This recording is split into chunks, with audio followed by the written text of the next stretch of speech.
शादी के बाद ये बहन गर्भवती नहीं हो पा रही थी। फिर इन्होंने आईवीएफ करवाया और इनका आईवीएफ फेल हो गया था। जैसे कि पवित्र बाइबल में लिखा है, यदि कोई मेरी सेवा करे तो पिता उसका आदर करेगा। यह वचन इनके जीवन में पूरा हुआ और परमेश्वर ने इन्हें बच्चे के साथ आशीषित किया। और मैरिज के 2 महीने बाद ही मेरे पेट में काफ़ी सीवियर पेन रहने लगा। स्कैन किया तो दोनों ओवरीज में मल्टीपल रसौलियाँ थी और उन्होंने कहा कि आपको सर्जरी करा लेनी चाहिए जल्द से जल्द। और आपकी जो ओवरीज में जो एग्स थे वो सारे डैमेज हो गए। तो एक ही ऑप्शन बचता है आपके पास कि आप आईवीएफ करा लो। तब मेरे और मेरे हस्बैंड ने डिसीज़न लिया कि हम आईवीएफ करवाएंगे। तब वो आईवीएफ वो पूरा फेल हो गया था। ऐसे में एक दिन यूट्यूब चला रही थी तो अचानक से मुझे अंकुनुला मिनिस्ट्री के बारे में पता चला। और उस वक्त अपोस्टल जी ने ये कहा था कि यदि आपका प्रार्थनाओं से भी कोई जवाब नहीं आ रहा है तो उसका उत्तर जो है वो सेवा में है। सबको जय मसीह की। मेरा नाम शालिनी गुप्ता है। मैं बेंगलोर की रहने वाली हूँ और आज मैं अपने जीवन की सबसे बड़ी गवाही देने जा रही हूँ क्योंकि परमेश्वर ने मेरे जीवन में बहुत अद्भुत काम किया है। मेरी गवाही कुछ इस तरीके से है कि 2015 में मेरी मैरिज हुई और मैरिज के 2 महीने बाद ही मेरे पेट में काफ़ी सीवियर पेन रहने लगा।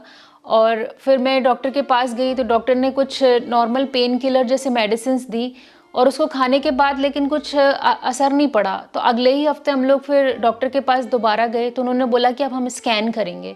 स्कैन किया तो दोनों ओवरीज में मल्टीपल रसौलियाँ थी और रसौलियाँ जड़ वाली थी। तो डॉक्टर ने कहा कि ये जड़ वाली रसौलियाँ बहुत खतरनाक होती हैं और फ्यूचर में आपको कैंसर भी हो सकता है।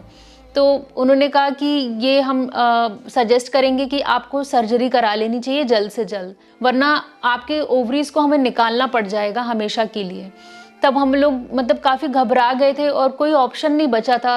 तब हम लोगों ने ये डिसीज़न ले लिया। शादी के 3 महीने बाद ही मेरी सर्जरी हो गई और ये लेवल 4 की काफ़ी बड़े लेवल की सर्जरी थी जो कि हम लोगों ने फोर्टिस हॉस्पिटल में करवाई थी। और फिर उसके बाद सर्जरी के बाद में उन्होंने बोला कि रिकवर होने में काफ़ी टाइम लगेगा, तो आप अभी 1 ईयर बेबी का तो सोच भी नहीं सकते हैं। 1 ईयर के बाद हम लोग बेबी के लिए ट्राई कर रहे थे और फिर लेकिन जब कोई भी रिजल्ट नहीं आ रहा था तो फिर हमें डॉक्टर के पास जाना पड़ा काफ़ी वेट करने के बाद। और जब डॉक्टर के पास गए तब उन्होंने कहा कि फिर से दोबारा से सारे टेस्ट करते हैं और देखते हैं कि क्या प्रॉब्लम है। फिर जब उन्होंने दोबारा से सारे टेस्ट किए तो उन्होंने बोला कि आपके जो ट्यूब्स हैं वो इतनी हाई लेवल की जब सर्जरी हुई थी तो आपके ट्यूब्स जो हैं वो अब नॉन वर्किंग हो गए और आपकी जो ओवरीज में जो एग्स थे वो सारे डैमेज हो गए। अब वो मतलब एग्स बहुत ही कम है और है भी तो जो वो काम ही नहीं कर रहे हैं, वो आपके एग्स पूरे डेड हैं। और आपकी ओवरीज का जो साइज़ है वो ऐसे हो गया जैसे कि किसी 60 ईयर वुमेन का होता है, वैसे हो गया है, पूरे श्रिंक हो गई हैं आपकी ओवरीज, मरी हुई ओवरीज की तरह हैं आपकी ओवरीज। तो एक ही ऑप्शन बचता है आपके पास कि आप आईवीएफ करा लो। तब मेरे और मेरे हस्बैंड ने डिसीज़न लिया कि हम आईवीएफ करवाएंगे, लेकिन उसको कहाँ पर करवाना है ये हम लोग सर्च कर रहे थे कि जो भी बेस्ट हॉस्पिटल होगा फर्टिलिटी का, जो बेस्ट रिजल्ट देता होगा तो वहीं करवाएंगे। तब हमारे एक रिलेटिव से हमें पता चला था, उन्होंने कहा था कि आप इंदौर चले जाइए, इंदौर में एक फर्टिलिटी सेंटर है जो कि सबसे बेस्ट है और मोस्टली उनके 90% रिजल्ट जो हैं वो पॉजिटिव ही आते हैं। तो हम लोग उनके सजेशन से हम लोग इंदौर चले गए और इंदौर जब उन्होंने गए तो डॉक्टर से मिले। उन्होंने कहा कि आपके 90% चांस है कि आपका पॉजिटिव ही आएगा। दिसंबर 2016 में हम लोगों ने आईवीएफ वहाँ से करवाया इंदौर से, जो कि बेस्ट फर्टिलिटी सेंटर है। जैसे आईवीएफ ट्रीटमेंट हुआ, डॉक्टर ने मुझे स्पेशली बार बार ये कह बुलवाया कि मुझे आपसे मिलना है। तो मैं जब डॉक्टर से मिलने गया तो उन्होंने ये न्यूज़ दिया कि एक बैड न्यूज़ है, ऐसा मोस्टली होता नहीं है, लेकिन आपके केस में क्या हुआ है कि आफ्टर ट्रीटमेंट चांसेस बहुत ही कम है बेबी होने के, सिर्फ 2% चांसेस हैं। पर मेरे वाइफ के केस में उन्होंने एक्सप्लेन किया कि जो एग की क्वालिटी है वो अप टू द मार्क नहीं, वो अच्छा नहीं है, इसके रीज़न से वो एग नहीं बन पाया। तब वो आईवीएफ वो पूरा फेल हो गया था। मेरा जब आईवीएफ फेल हो गया था तो हम लोग पूरे टूट चुके थे। फिर हमने सोचा कि अब किसी दूसरे और डॉक्टर को देखते हैं जो और अच्छा हो, बेस्ट हो बेंगलोर में। तो हम लोग फोर्टिस हॉस्पिटल भी गए। वहाँ पर डॉक्टर ने बोला कि आपकी रिपोर्ट देख करके तो नहीं लग रहा कि आपको अब मतलब आपका खुद का कोई बच्चा होगा। कभी भी। जो हॉस्पिटल की जो डॉक्टर थी उन्होंने बोला कि डोनर आईवीएफ एक ऑप्शन होता है, तो वो आप करवा सकते हो। तो जब उन्होंने डोनर आईवीएफ का नाम ले लिया कि मतलब आपका खुद का कोई बच्चा नहीं हो सकता है, तो एक मतलब औरत होने के नाते मैं पूरे तरीके से टूट चुकी थी। बेबी ना होने की वजह से हम लोगों ने मतलब बहुत सारे स्टेट्स कवर किए, बहुत सारे ट्रीटमेंट करवाए, बहुत सारी मेडिसिन लिए मैंने, और महाराष्ट्र गई, फिर मैं एमपी भी गई, मध्य प्रदेश में भी करवाया, और बेंगलोर जो कि इतनी बड़ी सिटी है, वहाँ इतने सारे फर्टिलिटी सेंटर है, वहाँ सारे फर्टिलिटी सेंटर हम लोग ने 4 से 5 फर्टिलिटी सेंटर बेंगलोर में ही देख लिए थे। और ये सब जो ट्रीटमेंट हुआ, ये सब ट्रीटमेंट में मेरा मतलब 5 से 6 लाख हम लोगों के लग गए थे। मेरा जब आईवीएफ फेल हो गया था, उसके बाद जब हम लोग फिर दोबारा डॉक्टर के पास गए, तब डॉक्टर ने स्कैन किया और उन्होंने बताया कि अब जो रसौलियाँ जो तुमने पहले सर्जरी करके हटवाई थी वो दोबारा से आ गई हैं, और इस बार जो सिस्ट हुआ है आपको, उसकी ग्रोथ जो है वो पिछले बार से भी डबल रेशो से वो इंक्रीज हो रही है। तो और बार बार हम सर्जरी तो कर नहीं सकते हैं, अदरवाइज हमको बाद में ओवरीज ही निकालनी पड़ जाएंगी। बेबी ना होने की वजह से मैं और मेरे हस्बैंड काफ़ी निराश थे, और कोई रास्ता ऐसे नज़र नहीं आ रहा था कि क्या करना है। तब ऐसे मैं एक दिन YouTube चला रही थी, तो अचानक से मुझे अंकुनुरुला मिनिस्ट्री के बारे में पता चला, तो मैं फिर लगातार मिनिस्ट्री को फॉलो करने लगी।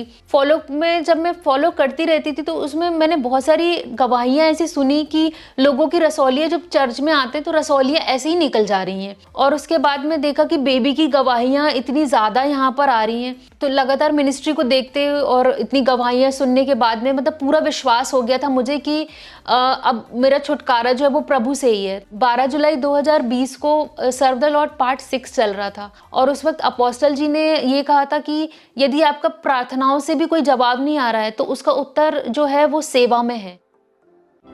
याद रखो, आपके दुखों का जो प्रार्थना से निभ भी नहीं गए, उनका इलाज परमेश्वर की सेवा है। उसने कहा, जो कोई मेरी सेवा करेगा, मेरा पिता उसका आदर करेगा।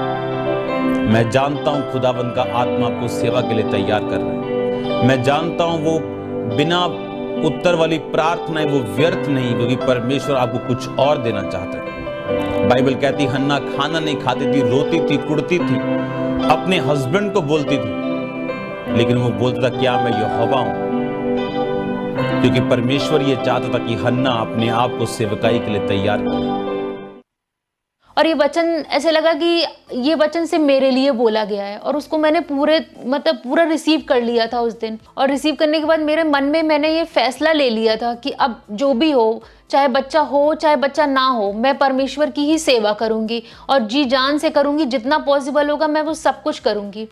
तब उसी रात को जब मैं रिसीव करने के बाद और अपना पूरा मन बनाने के बाद में जब मैं सोने को गई, तो मुझे परमेश्वर के दास, एक एंजल के रूप में परमेश्वर के दास मेरे सपने में आए, और उन्होंने मेरे सिर पे हाथ रख करके बोला कि सिस्टर शालिनी, अब जब तुमने सेवा में आगे बढ़ने का फैसला ले लिया है, तो परमेश्वर तुम्हें जल्द से जल्द बच्चे से आशीषित करेगा। वो सपने को रिसीव करने के बाद जब मैं सुबह उठी, तो मतलब ऐसे लगा कि पूरी मतलब मेरा ज़िंदगी जो है शायद पूरी तरीके से बदल चुकी, और एक ऐसा बोझ आ गया था कि मुझे लग रहा था कि अब मैं चुप नहीं रह सकती हूँ, और मुझे इवेंजलिज्म करना है, मुझे लोगों को बताना है कि परमेश्वर कैसे काम करता है, और उसके किंगडम को बढ़ाने के लिए, उसके इवेंजलिज्म को मतलब और भी ज़्यादा बढ़ाने के लिए मैं जो भी कर सकती हूँ वो मैं करूँगी। और अपने बीजों को लगातार पूरे ईमानदारी के साथ में मतलब मैंने बोना शुरू कर दिया था, और बस ये लगता था कि यदि कहीं ब्रांच की भी अनाउंसमेंट होती थी, तो मैं बस ये लगता था कि ये ब्रांच में मुझे अपना बीज बोना है।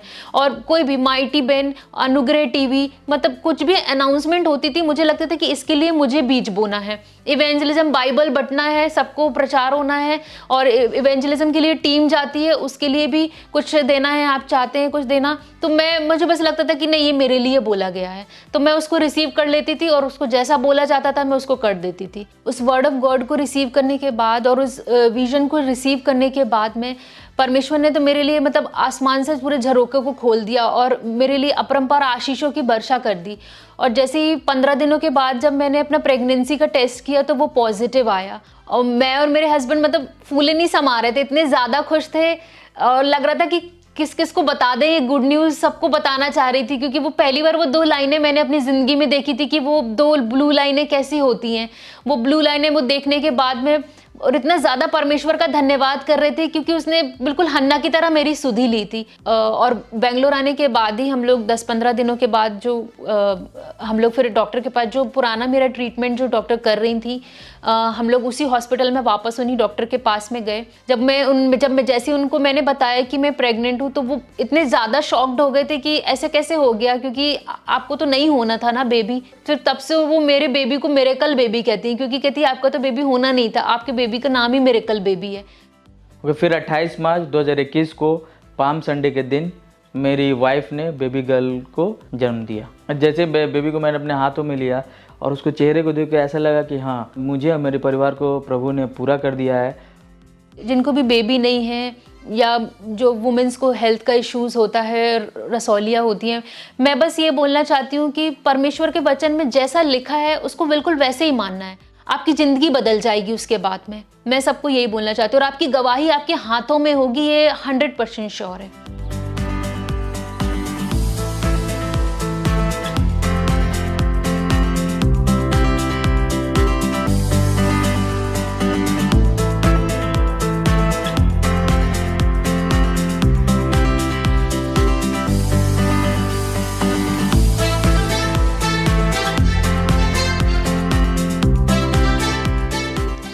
इस बड़ी और अद्भुत गवाही के लिए मैं परमेश्वर का धन्यवाद देती हूँ, और परमेश्वर के दास का भी धन्यवाद देती हूँ, क्योंकि परमेश्वर का वचन मेरी ज़िंदगी में जिंदा हुआ है।